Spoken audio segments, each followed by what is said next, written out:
Selamat pagi anak-anak kelas 5, semoga semuanya sehat dan tetap semangat belajar. Hari ini kita akan belajar tema 5, ekosistem. Subtema 2, hubungan antar makhluk hidup dalam ekosistem.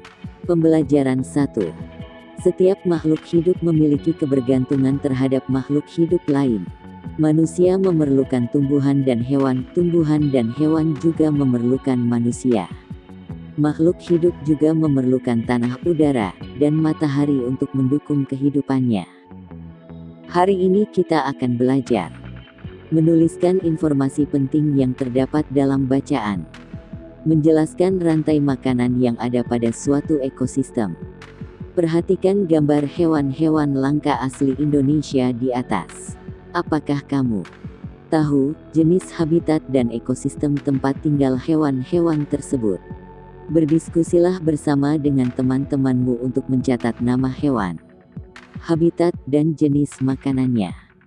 Setelah berdiskusi tentang beberapa jenis hewan langka Indonesia, Siti, Udin, dan Dayu masih memperbincangkan hewan-hewan tersebut.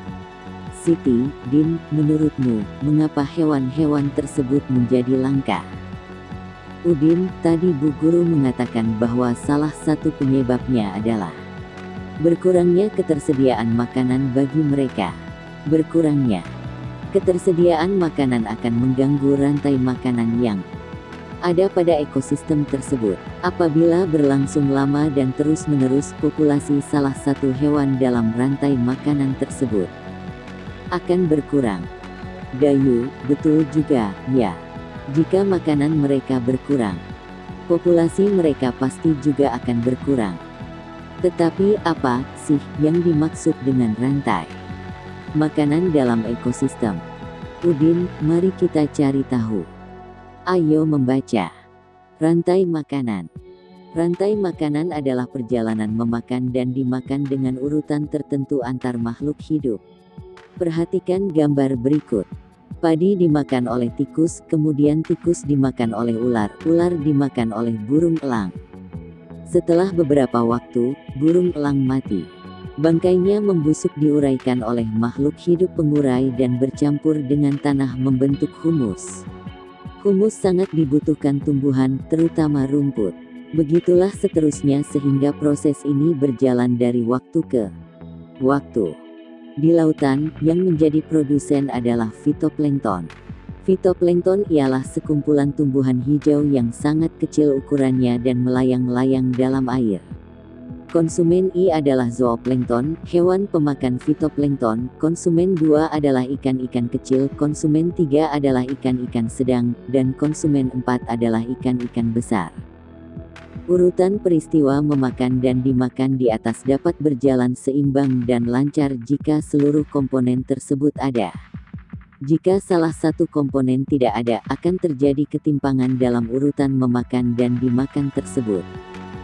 Agar rantai makanan dapat terus berjalan, jumlah produsen harus lebih banyak daripada jumlah konsumen ke-1, konsumen ke-1 lebih banyak daripada konsumen kedua, dan seterusnya. Ada satu lagi komponen yang berperan besar dalam rantai makanan, yaitu pengurai. Pengurai adalah makhluk hidup yang menguraikan kembali zat-zat yang semula terdapat dalam tubuh hewan dan tumbuhan yang telah mati. Hasil kerja pengurai dapat membantu proses penyuburan tanah. Contoh pengurai adalah bakteri dan jamur.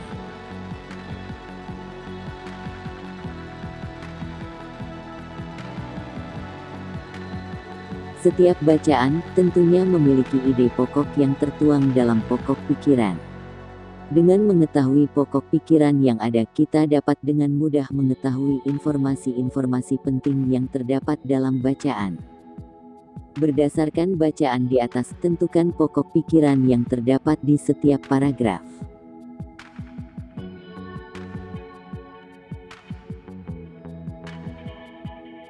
Ubahlah pokok pikiran di atas menjadi kalimat utama. Perkaya dengan gambar yang sesuai. Di dalam rantai makanan, terjadi perpindahan energi dari satu makhluk hidup ke makhluk hidup yang lain. Perhatikan contoh rantai makanan berikut. Keterangan tentang rantai makanan di atas sebagai berikut. 1. Tumbuhan memproduksi makanannya sendiri melalui proses fotosintesis. Jenis makanan yang diproduksi oleh tumbuhan berupa gula. Oleh tumbuhan, makanan dapat disimpan dalam bentuk biji, batang, buah, dan akar. 2. Konsumen tingkat 1 merupakan hewan herbivor atau pemakan tumbuhan. Makanan yang dimakan hewan tersebut akan diubah ke dalam bentuk energi untuk melakukan aktivitas dan bereproduksi. Contoh konsumen tingkat 1 adalah tikus. 3. Konsumen tingkat 2 merupakan hewan karnivor yang akan memakan. Konsumen tingkat I. Jadi konsumen tingkat 1 merupakan sumber energi bagi konsumen tingkat 2 agar dapat bertahan hidup. Contoh hewan konsumen tingkat 2 adalah ular. 4. Konsumen tingkat 3 memakan konsumen tingkat 2. Contoh hewan konsumen tingkat 3 adalah burung elang. 5. Pada saat konsumen tingkat 3 mati, tubuhnya akan membusuk. Pada proses pembusukan, tubuhnya akan diurai oleh mikroorganisme seperti bakteri dan jamur. Hasil penguraian ini kemudian akan diubah oleh mikroorganisme dalam tanah untuk menjadi sumber makanan bagi tumbuhan, seperti rumput. Ayo berlatih. 1. Bersama teman sebangkumu, tentukan sebuah rantai makanan yang ada di sebuah ekosistem. Tentukan dahulu ekosistem yang akan dipilih, baik dalam ekosistem laut maupun ekosistem darat. 2. Rantai makanan dibuat pada kertas A4, digambar dan diberi keterangan dengan rapi dan jelas. Warnai rantai makananmu hingga tampak menarik. 3. Tukarkan gambar rantai makanan kelompokmu dengan kelompok yang lainnya. Jelaskan rantai makanan yang dibuat oleh kelompok lain tersebut. Rantai makanan pada ekosistem.